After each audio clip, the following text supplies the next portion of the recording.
శ్రీ గురుభ్యో నమః. హరి ఓం. దంతాంచలేన ధరణీతలమున్నమయ్య పాతాళకేళిషు ధృతాదివరాహలీలం ఉల్లాఘనోత్ఫణఫణాధర గీయమాన క్రీడావదానం ఇభరాజముఖం నమామః. అమరీ కబరీ భార భ్రమరీ ముఖరీకృతం దూరీకరోతు దురితం గౌరీ చరణ పంకజం ఇందీవరదళశ్యామం ఇందిరానందకందళం వందారు జనమందారం వందేకం యదునందనం. వాగర్ధావివ సంపృక్తౌ వాగర్ధ ప్రతిపత్తయే జగతః పితరౌ వందే పార్వతీ పరమేశ్వరౌ. ఆపదామపహర్తారం దాతారం సర్వసంపదాం లోకాభిరామం శ్రీరామం భూయో భూయో నమామ్యాం. బుద్ధిర్బలం యశోధైర్యం నిర్భయత్వమరోగత అజాడ్యం వాక్పటుత్వం చ హనుమస్మరణాత్ భవేతు. శ్రీ గురుభ్యో నమః. హరి ఓం. సగర చక్రవర్తి యొక్క కథతో ప్రారంభించి గంగా అవతరణాన్ని గురించి మనం చెప్పుకుంటూ వస్తున్నాం. ఇప్పుడు గంగ దేవలోకం నుంచి భూలోకం మీదకి వచ్చే విధానాన్ని వివరించి చెప్తున్నారు విశ్వామిత్రుడు శ్రీరామచంద్రుడితో. శ్రీరామ, బ్రహ్మగారు వచ్చి వరం ఇచ్చి వెళ్ళిపోయిన తర్వాత భగీరథుడు 1 సంవత్సరం పాటు పరమేశ్వరుని గురించి తపస్సు చేశాడయ్యా. ఆ తపస్సు ఎంత తీవ్రంగా, ఎంత కఠినంగా, ఎంత ఘోరంగా ఉన్నది అంటే దేవదేవే గతే తస్మిన్ సో అంగుష్టాగ్ర నిపీడితాం కృత్వా వసుమతీం రామ సంవత్సరముపాసత. ఈ ఆయన తన యొక్క ఒంటికాలు మీద నిలబడి ఆ ఒంటికాలు మీద కూడా 1 బొటనవ్రేలు మాత్రమే భూమి మీద ఆనించి ఆ స్థితిలో నిలబడి ఆయన తపస్సు చేశాడు. ఇది మామూలుగా మనం వాక్యాన్ని చెప్పే విధానం. కానీ ఇక్కడ వాల్మీకి ఎలా చెప్తున్నాడు అంటే అంగుష్టాగ్ర నిపీడితాం కృత్వా వసుమతీం. భూమిని తన యొక్క బొటనవ్రేలుతో నిపీడితాం కృత్వా అంటే బొటనవ్రేలు చేత బాగా నొక్కి పట్టబడిన దానినిగా చేసి ఆయన తపస్సు చేశాడు. అంటే ఆధారం కావాలి. భూమిని గట్టిగా నొక్కి పట్టడం వలన భూమిని పీడించడం అనే ఆ దురర్థం చెప్పరాదు. నొక్కి పట్టడం వలన తను నిటారుగా నిలబడటానికి కావలసిన ఆధారం పొందాడు అని మనం అక్కడ భావన చేయాలి. సహా అంగుష్టాగ్ర నిపీడితాం కృత్వా వసుమతీం రామ సంవత్సరం ఉపాసత. 1 సంవత్సర కాలం పరమేశ్వరుణ్ణి ఉపాసించాడు. ఎట్లా ఇంకా ఊర్ధ్వబాహు నిరాలంబ వాయుభక్షో నిరాశ్రయ. ఊర్ధ్వబాహు నిరాలంబ, చేతులతో ఏది పట్టుకోలేదు, చేతులు నిరాధారంగా గాల్లో విరాలాడుతున్నాయి. 1 బొటనవ్రేలి మీద నిలబడ్డాడు. ఎంత దీర్ఘమైన, ఎంత కఠినమైన తపస్సు, అంత దృఢ నిశ్చయం భగీరథుడి మనస్సులో ఉన్నది. ఇంతకు పూర్వీకులు ఎవరూ కూడా ఆలోచన రాలేదు. అంత కష్టతరమైన తపస్సుకు వాళ్ళు పాల్పడలేకపోయారు. ఊర్ధ్వబాహుర్నిరాలంబో వాయుభక్షో నిరాశ్రయ అచల స్థాణువత్ స్థిత్వా. అచలం, ఇంకా ఏమి కదలలేదు. స్థాణువతు, మరి స్థాణు అంటే శివుడు అనే అర్థం ఉందిగా. ఈయన కూడా ఆ స్థాణువుని ప్రసన్నుని చేసుకోవాలంటే ఈయన కూడా స్థాణుత్వాన్ని పొందాలి. స్థాణువత్ స్థిత్వా రాత్రిం దివం అరిందమా రాత్రిందివం అరిందమా. అది వాల్మీకి యొక్క రచన సంవిధానం. అది ఆ పదాలు అలా వచ్చి పడిపోతూ ఉంటాయి. ఆయన రాత్రింబగళ్ళు కూడా తపస్సు చేశాడు. పశుపతి ప్రత్యక్షమయ్యాడు. ప్రీతస్తేహం నరశ్రేష్ఠ కరిష్యామి తవ ప్రియం. ఓ భగీరథ మహారాజా, అహం ప్రీత, నీ యొక్క తపస్సు చూసి నేను చాలా సంతృప్తి పొందానయ్యా. నీకు తవ ప్రియం కరిష్యామి, నీకు ఇష్టమేదో చెప్పు, అది నేను చేస్తాను. శిరసాధారయిష్యామి శైలరాజ సుతామహం.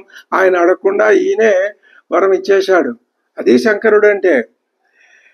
ఏమంటున్నాడు? శిరసాధారయిష్యామి శైలరాజ సుతామహం.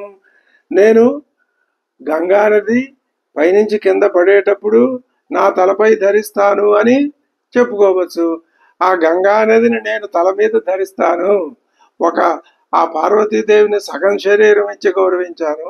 ఈమెని ఇంకొక భార్య, ఈమెని తల మీద పెట్టుకొని ధరిస్తాను అని. ఆ పిమ్మట గంగానది సర్వలోక నమస్కృత మహారూపంతో, మహావేగంతో, దుస్సహమైన వేగంతో ఆకాశం నుండి పవిత్రమైన శివుని శిరస్సు మీద పడింది. కానీ ఆమెలో కించిత్ గర్వం పొడచూపింది. నా వేగంతో శంకరుణ్ణి కూడా పాతాళానికి తీసుకుని వెళ్ళిపోతాను అని అనుకున్నది. ఇది గంగ చేసినటువంటి మొట్టమొదటి తప్పు అనే కంటే అహంకార ప్రదర్శన. ఇదే అహంకార ప్రదర్శన తర్వాత జన్ను మహర్షి విషయంలో కూడా ఆవిడ చేసింది. రెండింటికి శిక్ష పడింది. శిక్ష పడటము అంటే అది ఆవిడికి పడిన శిక్ష కాదు, భగీరథుడికి పాపం ఆయన యొక్క శ్రమ పెరిగిందని మనం చెప్పుకోవచ్చు. శిక్ష పడింది అంటే అహంకార గర్వభంగం జరిగింది. ముక్కంటి ఆమె గర్వాన్ని గమనించాడు. ఆ గర్వాన్ని అణిచివేయాలనుకుని తన జటామండలం అనే గుహల్లో కూడిన శిరస్సు మీద ఆ గంగానదిని బంధించి పారేశాడు. ఆ శంకరుని శిరస్సు నుంచి ఆమె బయటికి రాలేకపోయింది. ఇంకా శివుణ్ణి కూడా పాతాళానికి తీసుకుపోయే మాట ఇంకెక్కడి నుంచి వస్తుంది? అనేక సంవత్సరాల పాటు పరమేశ్వరుడి యొక్క జడల యందే తిరుగుతూ ఉన్నది గంగ. గంగ ఎక్కడ ఉన్నదో తెలియలేదు భగీరథుడికి. మళ్ళీ శివుణ్ణి గురించి తపస్సు చేశాడు పాపం ఆయన. పట్టిన పట్టు వదిలిపెట్టకుండా భగీరథ ప్రయత్నం అంటే అదే. ఆ భగీరథుడి తపస్సుకు మెచ్చిన పరమశివుడు మళ్ళీ ప్రత్యక్షమై విసర్జ తతో గంగాం హరో బిందు సరఃప్రతి. మళ్ళీ విడిచిపెట్టాడు గంగని. ఎలా విడిచిపెట్టాడు? బిందు సరఃప్రతి, బిందు సరస్సు వైపుకి సరస్సులో పడేటట్లు గంగని విడిచిపెట్టాడు. ఎలా విడిచిపెట్టాడు? జటల మధ్యలో ఇరుక్కుని పోయి ఉంది కదా. శివుడి ఒక్క జటని ఇలా సవరించాడు. సవరించేసరికి ఈ చిన్న చక్కటి విశ్లేషణ భావాన్ని కొంచెం పెంచి చెప్పడం అనే దాన్ని విశ్వనాథ సత్యనారాయణ గారు, కల్పవృక్ష మహాకవి, ఆయన చెప్పారు. ఏమని? శివుని జటను ఆయన ఒక జడని ఇలా కొంచెం సవరించాట. ఆ సవరించేసరికి అక్కడ 7 సందులు ఏర్పడ్డాయి. ఒక జడని సవరించేసరికి ఒక జటని 7 సందులు ఏర్పడినాయి. అది ఆ 7 సందుల నుంచి 7 పాయలుగా వచ్చింది అని చక్కగా చమత్కరించి ఆ 7 పాయలుగా రావడం అనే విషయాన్ని కవి సమ్రాటులు సమర్థించారు. అది ఎంతైనా ఉచితంగా ఉందని పెద్దలు చెప్తూ ఉంటారు. ఆ బిందు సరోవరంలోకి విడిచిపెట్టాడు. ఆ గంగ 7 పాయలై ప్రవహించింది. నహ్లాదిని పావని చైవ నళిని చ తదాపర. మొదటిది హ్లాదిని, రెండవది పావని, మూడవది నళిని. ఈ ముగ్గురు తిస్ర ప్రాచీం దిశం జగ్ముహు. ఈ 3 నదీ ప్రవాహాలు తూర్పు దిక్కుగా వెళ్ళినాయి. గంగా శివ జలా శుభాగా సుచక్షుశ్చైవ సీతా చ సింధుశ్చైవ మహానది అయిన సింధు, సీత, సుచక్షువు ఈ 3 కూడా పశ్చిమ దిశగా ప్రవహించినాయి. ఇంకా 7వది ఒక్కటి ఉంది. సప్తమీ చ అన్వగాతు తాసాం భగీరథం అధో నృపం. 7వ ప్రవాహం భగీరథుని వెంట వచ్చింది. భగీరథోపి రాజర్షి దివ్యం స్యందనమాస్థిత ప్రాయాదగ్రే మహాతేజ గంగాతంచాప్యనువ్రజతు.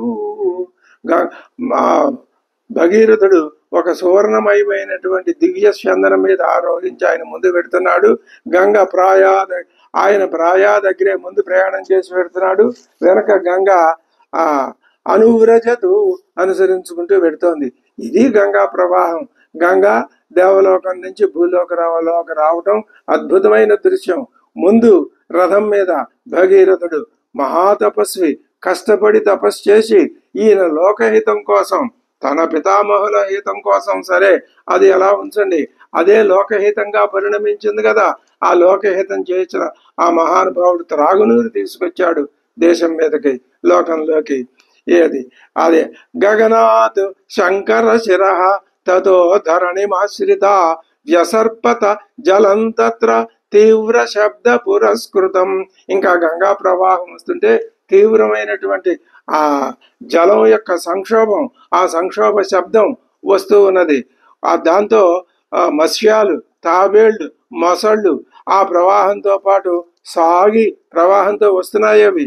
ఆ విధంగా దివి నుంచి భూమికి తేరిన గంగని దేవతలు, ఋషులు, గంధర్వులు, సిద్ధులు, సాధ్యులు ఈ మొదలైన వాళ్ళంతా కనుల పండుగగా చూశారు. ఎప్పుడెప్పుడా ఈ దృశ్యం మన కళ్ళ ముందు సాక్షాత్కరిస్తుంది, ఎప్పుడు గంగా అవతరణాన్ని మనం సాక్షాత్తు మన చర్మచక్షువులతో చూడగలం అనేటటువంటి ఆ ఆనందమయమైనటువంటి మనస్థితితో వాళ్ళు ఆ గంగా ప్రవాహాన్ని చూస్తున్నారు. తదద్భుతతమం లోకే, అద్భుతతమం లోకే, లోకంలో ఇది అద్భుతమైన దృశ్యం. భూమి ఏర్పడటం కంటే, భూకారణమైన జలం ఏర్పడటం కంటే, జలకారణమైన తేజస్సు ఏర్పడటం కంటే, తేజో కారణమైనటువంటి వాయువు ఏర్పడటం కంటే, వాయు కారణమైన ఆకాశం ఏర్పడటం కంటే, ఆకాశ కారణమైనటువంటి పరమాత్మ సతపోతప్యత అంతకన్నా కూడా నిజంగా చెప్పుకోవాలంటే అత్యద్భుతమైన దృశ్యం గంగా అవతరణ దృశ్యం. దిదృక్షవో దేవగణా సమీయు అమితౌజస. సమీయు ఎక్కడ లేని వాళ్ళంతా ఆ గంగా ప్రవాహానికి అటు ఇటు చేరుకున్నారు. వాళ్ళు ఆనందంతో తన్మయులైపోయి చూస్తున్నారు. కొంతమంది నాట్యాలు చేస్తున్నారు, కొంతమంది సంతోషంతో కేరింతలు కొడుతున్నారు, ఇంకా కొంతమంది అందులో స్నానాలు చేస్తున్నారు, కొంతమంది తమ పాపాలని పోగొట్టుకుంటున్నారు. ఇలా రకరకాలుగా లోకమంతా కూడా ఈ ఈ జల గంగా గంగా పడటాన్ని ఆనందంగా చూస్తున్నారు. సంపతద్భిః సురగణైః తేషాంచాభరణ ఊజసా శతాదిత్యమివా భాతి గగనం గతతో యదం. ఇక్కడ వాల్మీకి మహర్షి యొక్క ఆ రచనా సౌందర్యం అద్భుతం. గంగ వస్తుంటే అట ఆ సురగణం దేవతలంతా ఎక్కడ లేని దేవతలు ఎంతమంది చెప్తారు, 33 కోట్ల మంది దేవతలు కూడా వచ్చేసి వాళ్ళు వాళ్ళ ఆభరణాలు ధరించి వచ్చారు దేవతలు. వాళ్ళ ఆభరణాల యొక్క వెలుగు ఆకాశం అంతా నిండిపోతే ఇప్పుడు ఒక సూర్యుడు కాదు, శతాదిత్యమివాభాతి. ఇది అద్భుతమైనటువంటి ఉత్ప్రేక్ష. శతాదిత్యమివాభాతి గగనం గతతో యదం. ఆకాశంలో ఎక్కడ మబ్బులు అనేవి లేవు. ఇంకెక్కడ ఉంటాయి మబ్బులు? ఎంతమంది దేవతలు వచ్చి అక్కడ కూర్చుంటే. ఇంకా చెప్తున్నాడు అద్భుతమైన శ్లోకాలు ఇవి, గంగా అవతరణ శ్లోకాలు, పరమ పవిత్రమైన శ్లోకాలు కూడా. శింశుమారోరగణై, శింశుమారములు అంటే మొసళ్ళు. శింశుమార ఉరగగణై మీనైరపిచ చంచలై. చంచలములైన మీనములు ఎప్పుడు స్థిరంగా ఉండదు, అది కదులుతూనే ఉంటుంది. విద్యుద్భిరివ విక్షిప్తం ఆకాశం అభవత్తదా. గంగా ప్రవాహాల్లో ఇవన్నీ ఉంటాయి, నీళ్ళలో ఉండే జంతువులు, మొసళ్ళు, చేపలు, మరి ఇవి చంచలంగా ఉరగములు, మహాసర్పాలు, ఇవి నీళ్ళలో వస్తుంటే అవి ఎలా ఉన్నాయి, మెరుపు తీగల్లాగా అక్కడక్కడ చకచక అవి మెరుస్తూ ఉంటే ఆకాశంలో ఇవన్నీ మెరుపుల్లాగా కనిపిస్తున్నాయి. ఆకాశం అభవత్తదా. విక్షిప్తం అంటే వ్యాపించి ఉన్నాయి అవన్నీ. పాండరై సలిలోత్పీడై కీర్యమాణై సహస్రధా శారదాభ్రైరివాకీర్ణం గగనం హంస సంప్లవై. హంసలుంటాయి. ఈ ఈ మొసళ్ళు చేపలు ఉరగాలే కాదు, గంగా ప్రవాహం హంసలుంటాయి. హంసలు ఇంకా ఏ నదిలోనూ ఉండవు, ఒక్క గంగా నదిలోనే ఉంటాయి. ఇది కవి సమయం, సుప్రసిద్ధమైన విషయం. హంస ఇక్కడ ఇక్కడ లేచి ప్రయాణం చేసిందంటే గంగా ఆకాశ గంగలోకే వెళ్తాయి అవి, ఇంకా మరే ఇతర ప్రవాహాల్లోకి వెళ్ళవు. పాండరై సలిలో తెల్లటి స్వచ్ఛమైన జలం, సలిలోత్పీడై కీర్యమాణై సహస్రధ. ఆ సలిలం యొక్క ఉత్పీడనాలు, ఆ ప్రవాహ వేగం సహస్రధ 1000 వేల వేలుగా అది వ్యాపించి బహుముఖంగా కనపడుతూ ఉంటే అది ఎలా ఉంది? తెల్లటి చిన్న చిన్న నీళ్ల ఆ ముక్కలు. శారదాభ్రైరివాకీర్ణం గగనం. శరత్కాలపు మేఘాలు తెల్లగా ఉంటాయి, దూది పింజల్లా ఉంటాయి. ఎందుకని? అందులో వార్షికాభ్రాలు అయితే నీళ్లుంటాయి, శారదాభ్రాల్లో నీళ్లు ఉండవు, కానీ మేఘం ఉంటుంది, తెల్లగా ఉంటుంది. హంస సంప్లవై. ఇవి ఆ హంస సంప్లవముల చేత ఇది శారదాభ్రాల వలె ఈ నీటి యొక్క సమూహాలు కనిపిస్తున్నాయి అంటాడు. క్వచిద్రుతతరం యాతి కుటిలం క్వచిదాయతం. ఒక్కొక్క చోట మహావేగంతో వెళ్ళిపోతుంది గంగ. ఇది ప్రవాహాన్ని వర్ణించటం. అది మహాకవి యొక్క దృష్టి, ఆదికవి ఆయన. కుటిలం క్వచిదా, ఒక్కొక్క చోట కుటిలంగా ఇట్లా మలుపులు తిరుగుతూ ఉంటుంది. క్వచిదాయతం, ఒక్కొక్క చోట విస్తారంగా ఇంత విశాలంగా ప్రవహిస్తుంది. ఒక్కొక్క చోట చాలా తక్కువ నిడివితో, ఆ ఒడ్డు ఈ ఒడ్డు తక్కువ ఉండే బాగా ప్రవాహ వేగంతో ప్రవహిస్తూ ఉంటుంది. వినతం క్వచిత్, చక్కగా వినయంగా ప్రశాంతంగా ఒకచోట ప్రవహిస్తుంది. క్వచిత్ ఉద్భూతం క్వచిత్ యాతి శనై శనై, నెమ్మదిగా అలసాలసంగా ప్రవహిస్తూ ఉంటుంది ఒక్కొక్క చోట. దీనికి ఈ గంగా ప్రవాహాన్ని అత్యద్భుతంగా, కమనీయంగా, రసికజన మనోభిరామంగా, హృదయాహ్లాదకరంగా కవి సార్వభౌములు ఇక్కడ చెప్పిన విషయాలకి మరి 1-2 విషయాలు, స్వోపజ్ఞకాలైనటువంటి విషయాలని వారు జోడించి అద్భుతంగా చెప్పారు. అందులో నుంచి 2 పద్యాలు మనం ఆస్వాదిద్దాం. ఎందుకంటే ఇటువంటి అద్భుతమైన గంగావతరణ ఘట్టం మళ్ళీ మనకి జీవితంలో సంప్రాప్తిస్తుందా? దీంతోటే ఈ గంగలోనే మనం పునీతులమై, అందులోనూ కవి సమ్రాటుల యొక్క కల్పవృక్షం ప్రసాదించేటటువంటి ఆ 2 పద్యాలు మనకి అజరామరములైన పద్యాలు. వాటిని ఆ పద్య గంగలో మనం ములిగి తేలవచ్చును. తెలివాకంబడి మెంటనంటి చనగా, తెలివాకంబడి వాక జల ప్రవాహం, తెల్లటి జల ప్రవాహాల్లో పడి మెంటనంటి చనగా, దేవర్షి గంధర్వ యక్షులు సిద్ధుల్ మణిభూషణాంగులు. పైన చెప్పాడు, ప్రియ ఎక్కడా ఒక చిన్న భావాన్ని కూడా బీరుపోనీయడు కవి సమ్రాట్. ఆ భావాలన్నీ వచ్చేస్తాయి, వాల్మీకి భావాలన్నీ వస్తాయి కల్పవృక్షంలోకి. అవిగాక స్వోపజ్ఞకాలైనటువంటి అలంకార చమత్కారాలు, వివరాలు, ఇలాంటివన్నీ కూడా ఆయన మహాకవి కాబట్టి, ఆ వాల్మీకితో సమాన స్కందుడైన ఆ పీఠీని కూర్చోవలసిన మహాకవి కాబట్టి ఈయన కొన్ని చెప్తూ ఉంటాడు. 2 కలిపి మనకి అద్భుతమైనటువంటి వీణుల విందు, కన్నుల బంధువుగా రామాయణం మన ఎదుట ప్రత్యక్షమవుతుంది. చెప్పి విని తరించటం, ఆ రామాయణ మార్గాన్ని అనుసరించటం, ఇది మన యొక్క కర్తవ్యం. ఎంతకంటే వేరే ఏముంటుంది? మోక్షప్రదమైన పదం ఇంకా వేరే ఏమీ ఉండదు. తెలివాకంబడి మెంటనంటి చనగా, దేవర్షి గంధర్వ యక్షులు సిద్ధుల్ మణిభూషణాంగులు దిదృక్షుల్ శ్రీ విమానస్తులంజలిన్ ఆరగ్వద పల్లవగ్ర రుచిరఛాయాతను. వాళ్ళు పసుపచ్చటి ఆ బంగారం లాంటి ఈ పల్లవముల యొక్క చిగురుటాకుల యొక్క రుచులు కలిగినటువంటి, కాంతులు కలిగినటువంటి శరీర ఛాయలతో వచ్చిరి ఉత్పల వీక్ష సుమదామలు అప్సరలు వాళ్ళు వచ్చారు, అప్సర స్త్రీలు. శంపా వాహిని మూర్తులై, ఖచ్చితంగా మెరుపు తీగల యొక్క ఆకారాలు ధరించిన వాళ్ళై. ఇంకా ఇప్పుడు అత్యద్భుతమైన పద్యం వస్తుంది. మహియందునను శింశుమార మీనంబులు, అవి శింశుమార మీనములు మింట. భూమి మీద శింశుమారములు మీనములు ఉన్నాయి. మహాకవి తెలివితేటలుగా ఉరగాలను తప్పించేశాడు. ఇక్కడ ఉరగాలు లేవు. ఆకాశంలోనూ శింశుమారము మీనములు ఉన్నాయి. అవేమిటి? 12 రాశులు.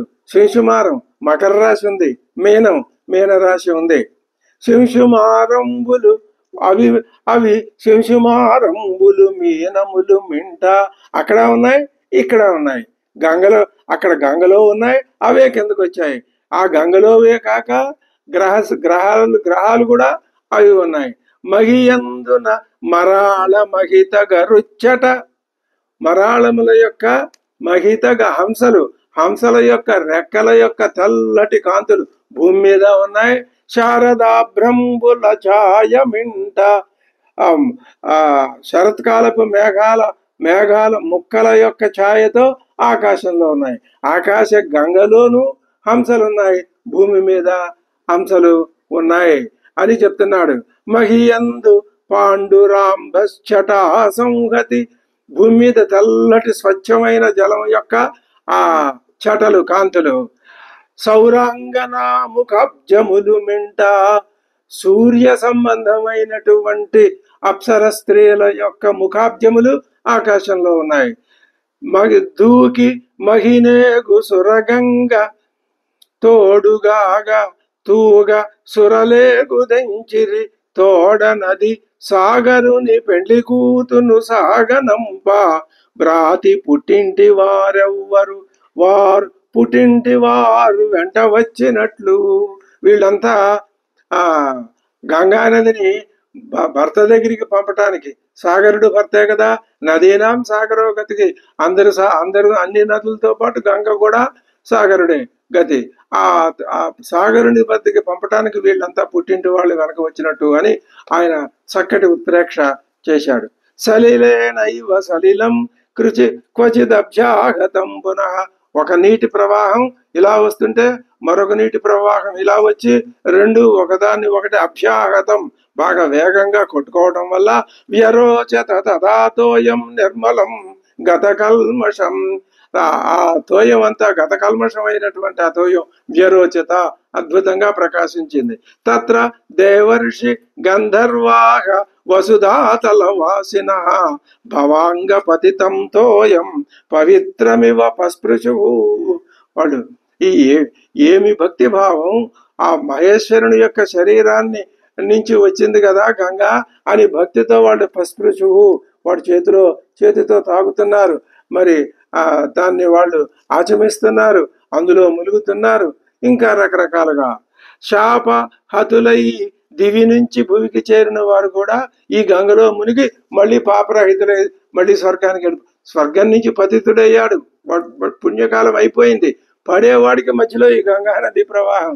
ఈ అందులో స్నానం చేశాడు, ఆ పుణ్యం వల్ల మళ్ళీ స్వర్గలోకానికి వెళ్ళిపోతున్నాడు. ముముదే ముదితో లోక తేనతో ఏన భస్వత కృతాభిషేకేషేకో గంగాయాం బభూవ విగత క్లమ. లోకమంతా ముముదే ఆనందించింది, సంతోషించింది. అటువంటి స్వచ్ఛంగా ప్రకాశిస్తున్న నీటిలో కృతాభిషేక. అందరూ ములుగుతారు, మూలగని వాడంటూ లేడు.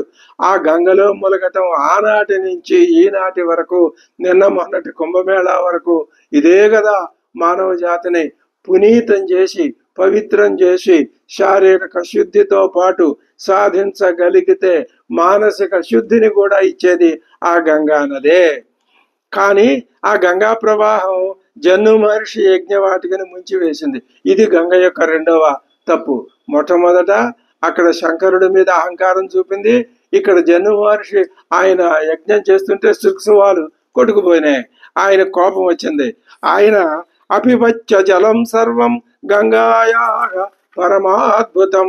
మొత్తం ఆయన ఒక్క చుక్క కూడా, అంత పెద్ద ప్రవాహాన్ని ఆయన మొత్తం తాగిపారేశాడు. అగస్త్యుడు సముద్రాన్ని తాగేస్తే ఈయన గంగా ప్రవాహాన్ని తాగివేశాడు. దేవతలు గంధర్వులు ఇత్యాదులందరూ ఆయనను పూజించారు, కాళ్ళ వేళ్ళ పడ్డారు, బ్రతిమాలారు. మళ్ళీ అడిగారు. గంగని ఆయన నీ కూతురే కుమార్తెగా చేసుకో అని కుమార్తె గంగ అన్నారు. ఆయన సంతుష్టుడై మరి ఎందుకని అంటే ఉత్తమశ్చ క్షణం కోపం, ఉత్తముడికి ఒక క్షణమే కోపం, దీర్ఘకాలం ఉండదు. అది గంగని తన చెవుల ద్వారా శ్రోత్రాభ్యాం అసృజత్ పునః చెవుల ద్వారా బయటికి పంపించాడు. అప్పటి నుంచి గంగకి జాహ్నవి అనే పేరు కూడా జన్ను మహర్షి అపత్యం స్త్రీ కాబట్టి జాహ్నవి అనే పేరు వచ్చింది. మళ్ళీ భగీరథుని వెంట ప్రవహించి సముద్రంలో చేరింది. భగీరథుని కార్యసిద్ధికి పాతాళాన్ని కూడా చేరుకుంది. ఆ పవిత్ర జలరాశి బూడిదలపై ప్రవహింపగా సగరపుత్రుడు స్వర్గాన్ని చేరుకున్నారు. దేవలోకం నుండి పాతాళం చేరే క్రమంగా గంగ అహంకారం వల్ల 2 పొరపాట్లు చేసింది. 2 సార్లు ఆవిడకి శిక్ష పడింది. భగీరథుని సుకృతం వలన మళ్లీ ప్రయాణం సాగింది. ఈ పొరపాట్లను పెట్టుకునే కావచ్చు గంగా నది పరమ పవిత్రమైంది, నిస్సంశయమైన విషయం. కానీ అటువంటి గంగా నదిని భర్తృహరి తన నీతి శతకంలో ఆకాశంబున నుండి శంభుని శిరం బంధుండి సీతాద్రి సుశ్లోకంబైన హిమాద్రి నుండి భువి భూలోకంబునందుండి అస్తోకంబోధి పయోధి నుండి పవనాందోలోకముంజేరి గంగా కూలంకష పెకుభంగులు వివేక భ్రష్ట సంపాతముల్. ఇది చాలా ఆశ్చర్యకరం. భర్తృహరి లాంటి మహాకవి ఆయన గంగానదికి వివేకం పోగొట్టుకోవటం వల్ల ఈ పతనం వచ్చింది అని అర్ధాంతరన్యాసం ఆయన సమర్థించాడు. ఇది మామూలుగా ఒక లౌకికమైన కథా విధానం దృష్టిలో తీసుకోవాలి తప్ప ఇది గంగానది చేసిన దోషమనో మరో విధంగానో లేకపోతే ఈ పద్యం అనౌచిత్యయుతమనో ఇలా తీసుకోవటం అది పద్ధతి కాదు. అది కవి సమయం కూడా కాదు. నీతి శతకం నీతి శృంగార వైరాగ్య శతకాలతో ఆ మహానుభావుడు భర్తృహరి అప్పటికి ఇప్పటికీ ఆ త్రిశతి అది అద్భుతమైనటువంటి పఠనీయ గ్రంథంగానే ఉన్నది. ఇది అలా బహుశా ఈ 2 పొరపాట్ల వల్ల ఆయన అలా చెప్పి ఉండవచ్చు. అలా ఊహించడంలో ఏం దోషం ఉంటుంది కనుక ఉండకపోవచ్చు. పవిత్రమైన గంగా జలాన్ని తన పితామహుల భస్మరాశుల మీద ప్రవహింపజేశాడు. వాళ్ళకి స్వర్గం వచ్చింది, స్వర్గం ప్రాప్తించింది. బ్రహ్మ ఇప్పుడు ప్రత్యక్షమయ్యాడు భగీరథుడితో. అంటున్నాడు, భగీరథ, సముద్రంలో జలం ఉన్నంత వరకు నీ ప్రపితామహులైన ఈ సగరుడు స్వర్గంలో ఉంటారయ్యా, ఏం పర్వాలేదు అంటే. మరి నిజానికి సగరులకి స్వర్గప్రాప్తికి పొందే ఆ యోగం ఉన్నదా? వాళ్ళు కపిల మహర్షిని అవమానించారు కదా, దానికి శిక్ష పడిందిగా. ఎన్ని వందల సంవత్సరాలు ఆ భస్మశాయులై అలా ప్రేత అవస్థలో అలా పడున్నారు. మరి ఇప్పటికైనా వాళ్ళకి మోక్షం రాకపోతే ఎలాగా? అది ఎవరి వల్ల వచ్చింది? వాళ్ళ మునిమనవాడి వల్ల వచ్చింది. కాబట్టి వాళ్ళకి ఇప్పుడు మోక్షం, స్వర్గప్రాప్తి లభించింది. అంటే అర్థం ఏంటనమాట?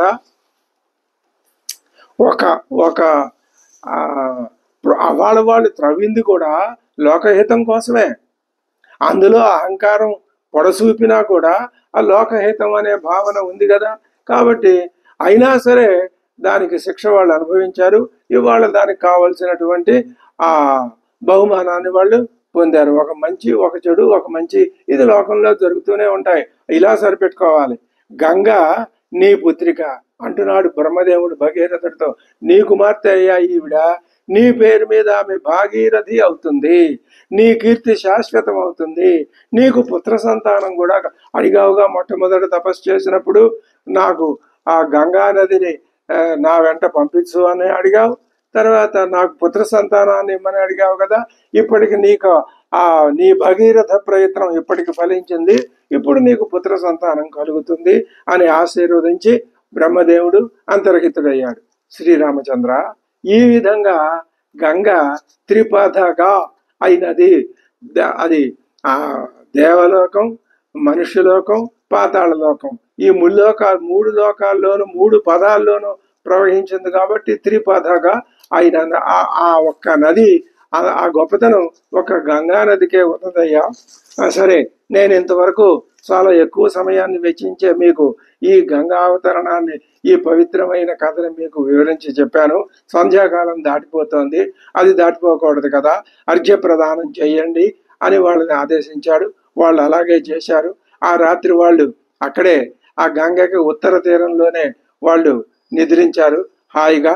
గంగా అవతరణాన్ని గురించిన గాథని వాళ్ళు మనస్సులో తలుచుకుంటూ మననం చేసుకుంటూ ఆ రాత్రి వాళ్ళు సుఖంగా నిద్రించారు. నిద్రాదేవి కౌగిట్లో ఒదిగిపోయారు. తర్వాత కథాభాగం ఎలా జరుగుతుంది అనేది తర్వాత ఎపిసోడ్లో తెలుసుకుందాం. అంతవరకు స్వస్తి. హరి ఓం తత్సత్ బ్రహ్మ.